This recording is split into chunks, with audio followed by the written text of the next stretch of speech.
আছে, কিন্তু আরেকটি বড় দল জামায়াত পুরোপুরি নজর দিয়েছে তাদের ভাষায় জনসংযোগের উপর। অন্তর্বর্তীকালীন সরকারের সঙ্গে রাষ্ট্রীয় বৈঠক থেকে শুরু করে প্রকাশ্যে এ ধরনের সাংগঠনিক কার্যক্রম গত ১৬ বছরের প্রেক্ষাপটে দলটির জন্য এক নতুন অভিজ্ঞতা, যদিও কাগজে কলমে দলটি এখনও রাজনীতিতে নিষিদ্ধ। জামায়াতের এই শীর্ষ নেতা অবশ্য বলছেন, নিষেধাজ্ঞা নিয়ে তারা বিচলিত নন, বরং নির্বাহী আদেশেই নিষেধাজ্ঞার প্রত্যাহার চান তারা। নির্বাহী আদেশেই হতে হবে, এটার জন্য আমরা আদালতে যাব কেন? আদালতের মাধ্যমে তো আমাদেরকে নিষিদ্ধ করা হয়নি। তো সেই মেসেজটা কি আপনারা সরকারের কাছে কনভে করেছেন? আমরা করেছি। তারা কি বলছে? তাদের আমরা অ্যাকশন দেখতে চাচ্ছি। তারা যাই বলুন, আমরা অ্যাকশনটা দেখতে চাচ্ছি। শেখ হাসিনা বলেছেন যে এই আন্দোলনটা নাকি শুধু জামাত এবং শিবিরের ছিল, এটা উনি ভালো জানেন। আমরা এটা দাবি করি না। আমরা বলি যে এটা আপামর ছাত্র জনতার আন্দোলন ছিল, ছাত্র তরুণেরা আন্দোলনের সামনের ভাগে ছিল, নেতৃত্ব দিয়েছে।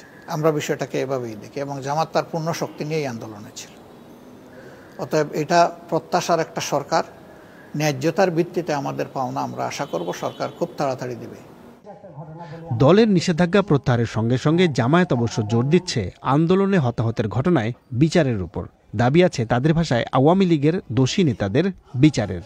ওনারা যদি কেউ অপরাধী হন, শাস্তি তাদেরকে পেতেই হবে। অপরাধী না হন, তিনি শাস্তি থেকে বেঁচে যাবেন।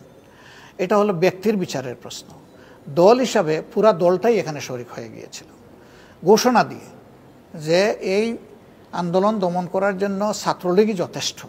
তো সেই সন্ত্রাসীদেরকে বাহিনী হিসাবে যখন দলীয় ক্যাডারে নামায় দেওয়া হলো, দলীয় ব্যানারে, তখন বিশ্বের বহু দেশে উদাহরণ আছে যে এরকম গণহত্যা যারা সংগঠন করে দল হিসাবে ইনভলভ হয়ে ঘোষণা দিয়ে রেকর্ডেড অবস্থায়, এদের সেই দেশে রাজনীতি করার কোনো অধিকার থাকে না দল হিসাবে। বাংলাদেশে আওয়ামী লীগ সরকারের অন্যদিকে প্রায় ১৬ বছর বিরোধী দলে থাকার ফলে দলগুলোরও গুছিয়ে নেওয়ার জন্য দরকার কিছু সময়।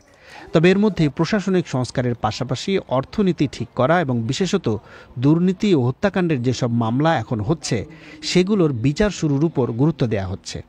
কিন্তু এইসব কিছুর জন্য রাজনৈতিক দলগুলো কত সময় অপেক্ষা করবে সেটা এখনও নিশ্চিত নয়। তাফসির বাবু, বিবিসি বাংলা, ঢাকা।